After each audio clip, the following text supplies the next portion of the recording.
जब व्यक्ति में अहम आता है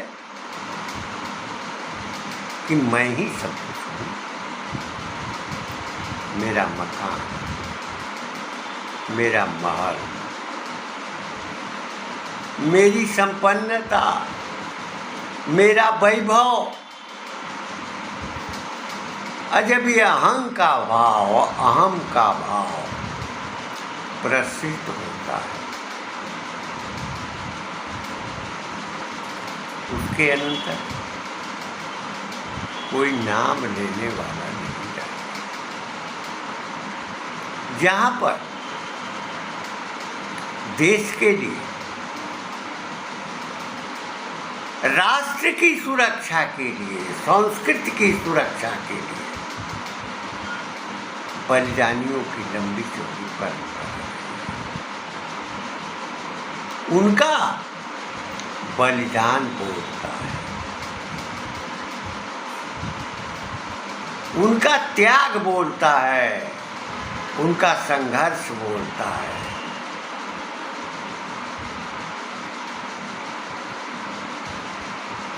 स्वतंत्रता के लिए भारतीय संस्कृति की संपन्नता और दृढ़ता के लिए जो शहीद हो चुके हैं और जो लोग जीवित शहीद बनाए गए हैं, वे कभी सफल नहीं हो पाए। दुर्गंध तो आएगी ही,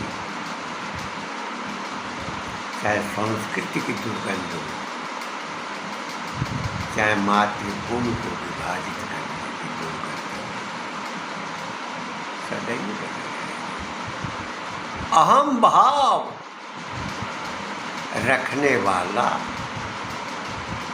जो व्यक्ति होता है, जो अपने ऐश्वर्य, अपनी संपदा, अपनी श्रीबुद्धि के महत्व को उजागर किसी को निम्न स्तर पर आंकने के लिए करता है,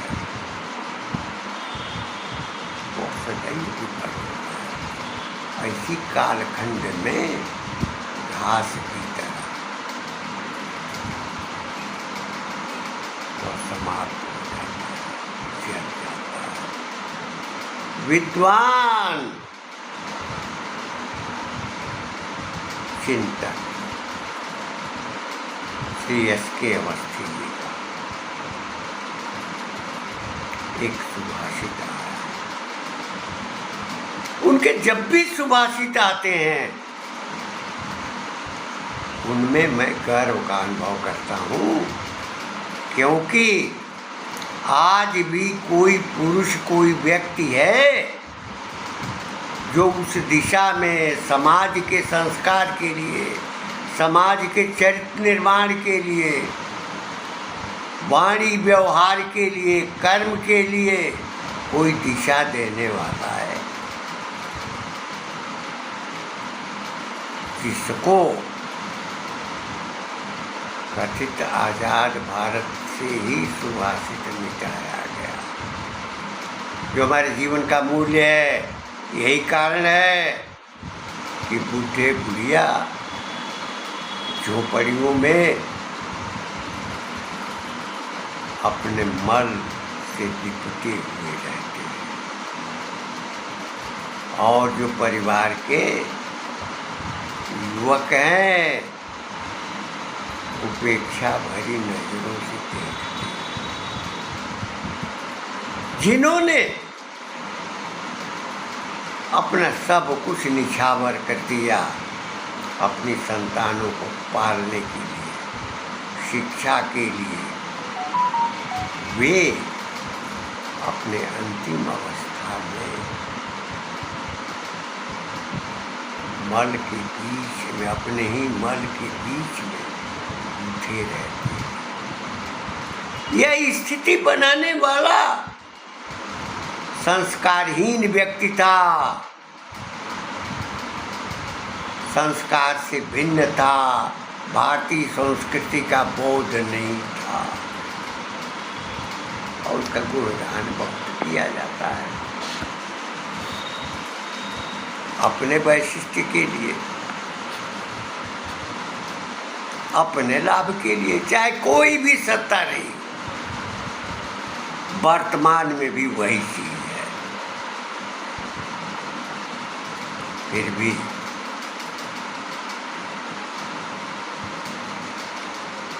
जो पुरुष पहचानता है, सुभाषितों में जो जीवंतता है, प्रवाह है, जीवन शैली है, कृतज्ञता का भाव है, परोपकार की भावना है, दृष्टि है, जिसकी आवश्यकता है यूरोपीय परिवेश में झांकना और खाड़ी के देशों का संस्कार यहाँ डालना निसंदेह घृणित कार्य है। हमारी भारतीय परंपरा, हमारी भारतीय नीति, जो भी परंपरित रहे हैं उनका बोध रखना, ज्ञान रखना, संस्कार में पढ़ना आवश्यक और अपरिहार्य होता है। अन्यथा आगे आने वाली पीढ़ी कभी याद नहीं करेगी। अवस्थी जी का सुभाषित कस्यचित् रसना ब्रूते, कस्यचित् रसना ब्रूते चातुर्यम्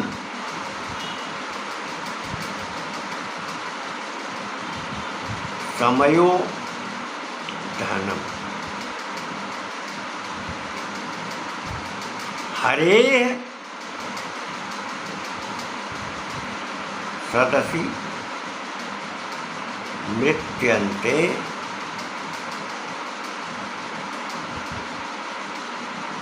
कर्माणि नो वदन्ति।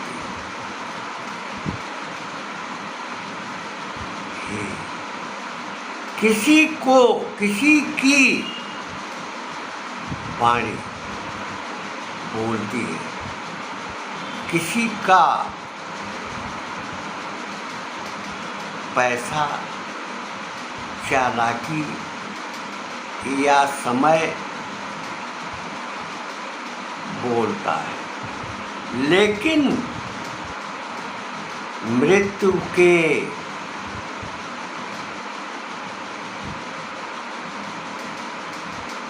पश्चात केवल कर्म बोलता है। जो कर्म जीवन का श्रेय है।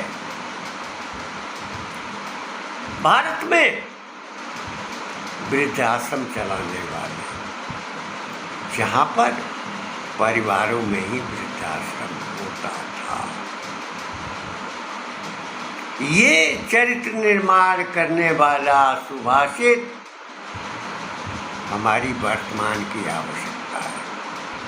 अगर वर्तमान सत्ता में क्षमता हो तो जो कलंक कथित आज़ादी के बाद संस्कारहीनता पैदा की गई है उसको मिटाना अपरिहार्य है। अगर प्रत्येक घर को वृद्धाश्रम के रूप में, सीमित रूप में परिवर्तित करना अगर उद्देश्य हो तो सत्ता सहयोग कर सकती है, शिक्षा में बदलाव कर सकती है, विद्या ज्ञान की धारा को प्रवाहित कर सकती है। यह अवश्य सोचने की बात है कि हमारे जीवन की दिशा, जीवन के बोध के लिए अवस्थी सुभाषित को अपोष किया। केवल पढ़ने के लिए नहीं, जीवन में उतारने के लिए,